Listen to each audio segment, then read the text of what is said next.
இப்போதும் இருக்கிறார்கள்.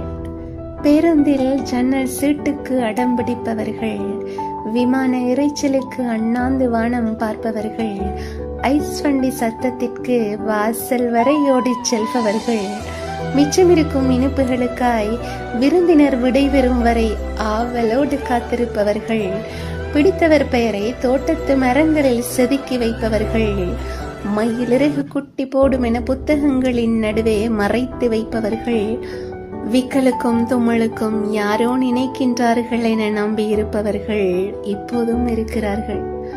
ஆம்புலன்ஸ் சத்தம் கேட்கையில் எல்லாம் உள்ளிருப்பவருக்காக மனதார ஒரு நிமிடம் பிரார்த்திப்பவர்கள், கிடைத்த கால் வயிற்று உணவின் பாதையை தெருவோர நாய்க்கு எட்டு மீதியை உண்பவர்கள், முகம் தெரியாத யாரோ ஒருவருக்காக எதிர்பார்ப்பற்று உதவ முன்வருபவர்கள், தனக்கான வெற்றியின் மாலைகளை பிறிதொருவருக்கு அணிவித்து மகிழ்பவர்கள், பாதை உணவில் நஞ்சூட்டியவனையும் மன்னித்து ஏற்றுக்கொள்பவர்கள்.